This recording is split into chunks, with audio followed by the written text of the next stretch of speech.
আসসালামু আলাইকুম। খুবই দুঃখজনক বিষয় হইলেও সত্য, আজকে বিমান দুর্ঘটনায় এত মানুষ আহত হয়েছে, এত মানুষ মৃত্যুবরণ করছে, সেগুলো ধামাচাপা দেওয়ার জন্য কুকুরের বাচ্চা, শুয়োরের বাচ্চা বিমান বাহিনীদেরকে বলতে চাই, আল্লাহ তোদের কবর যেন শুইতে না দেয়। তোদের কবরে তোরা আকাশের যান সেফটি প্ল্যান না মেনটেন করে তোরা একটা স্কুলের উপরে, মাইলস্টোনের মতন একটা স্কুলের উপরে, যেখানে হাজার হাজার ছোট ছোট কচি কচি বাচ্চারা আছে, সেই কচি কচি বাচ্চাদের উপরে তোরা এরকম না জানোয়ারের মতন আচরণ করে একটা বিস্ফোরণ করলি, ইচ্ছাকৃতজ্ঞভাবে বাংলাদেশের ভিতরে এটা বরণ করলি, এইটি সম্পূর্ণ দায় নিতে পারবে। কারণ আওয়ামী লীগদের, ফ্যাসিস্টদের, কুকুরদের, শুয়োরের বাচ্চাদেরকে আজকে সেই বিমান বাহিনীর অবস্থা এখনো রাখা হয়েছে, সেই জন্য তারা এই দুর্ঘটনা ঘটাইছে। এইটাকে নিয়ে তারা এখন বিজনেস করবে। দুর্ভাগ্য বললেও সত্য, তারা এটাই করবে। আসেন আরো একটি বিষয় আলোচনা করি।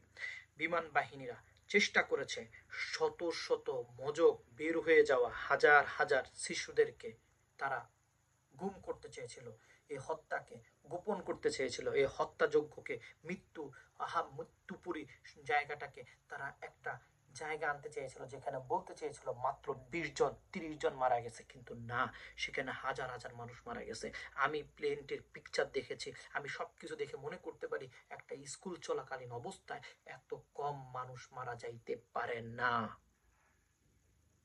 যদি একটা স্কুল বিমানের ভিতরে থাকা 280 জন মানুষ মারা যেতে পারে ইন্ডিয়াতে, আর একটা বিমান যখন বিস্ফোরণ হয়েছে সেখানে আরো স্কুল আছে, সেই স্কুলের মানুষগুলো, বাচ্চাগুলোর 6, 7, 5 এর স্টুডেন্টদের কি অবস্থা হয়েছে। প্রত্যেকটা ক্লাসে যদি 40 জন স্টুডেন্ট থাকে, ক্লাস 6 থেকে যদি 10 পর্যন্ত ধরি, ছেলে মেয়ে আলাদা আলাদা যদি ধরি, তাহলে মনে করেন কতগুলো বাচ্চা মানুষ আছে। এদেরকে সকলের মৃত্যুর জন্য দায়ী একমাত্র বিমান বাহিনীর প্রধানকে, ওই মাগের পোলাকে, ওর বহুকে রাস্তায় ফেলাইয়া চোদা উচিত, রাস্তায় ফেলাইয়া চোদা উচিত। এবং চুদে ওই বোদার উপরে দা দিয়ে এমন ভাবে কাটতে হবে, এমন ভাবে কাটতে হবে তারা ও বুঝতে পারে যে প্রত্যেকটা মানুষের জীবনের মূল্য ছিল, ও মূল্য ছিল, সে মূল্যটা তাকে বুঝাইতে হবে, আর না হইলে তাকে সেই জায়গায় বুঝাইতে হবে। শুয়োরের বাচ্চারা, আজকে কেন বিমানটা কেন আমাদের ওইখানে করতে হবে? আর কোনো খালি জায়গা ছিল না, আর কোনো মাঠ দেয় নাই, আর কোনো জায়গা নাই, তোরা বিমানটা ওইখানে কেন উড়াইতে হবে? ঘনবসতি মানে বাসস্থানের ভিতরে কেন উড়াইতে হবে? তোদেরকে জায়গা দেওয়া হয় নাই? তোদের যদি জায়গা না দেওয়া হয় তোরা পাহাড়ে যাই করতে পারতি, তোরা পাহাড়ে, চট্টগ্রাম পাহাড়ে যাই করতে পারতি, তোরা যদি চাস তোরা সাগরে যাই করতে পারতি। তোরা সেখানে চিকিৎসা না দিয়ে তোরা এখানে কেন দিলি? মানুষ মৃত্যু হওয়ার জন্য তোদের মূল উদ্দেশ্য ছিল। আওয়ামী লীগের পন্থা মানুষগুলো আজকে বাংলাদেশের ভিতরে এগুলো করছে।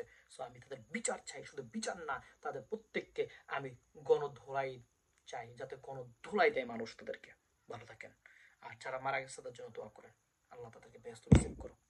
অনেক মানুষ মারা গেছে, তারা লুকাইতে চেষ্টা করতেছে, লুকাইতে দিবেন না খানকির পোলাদেরকে, বিমান বাহিনীদেরকে লুকাইতে দিবেন না। ওদের জন্য বিচার করতে হবে, কঠিন বিচার।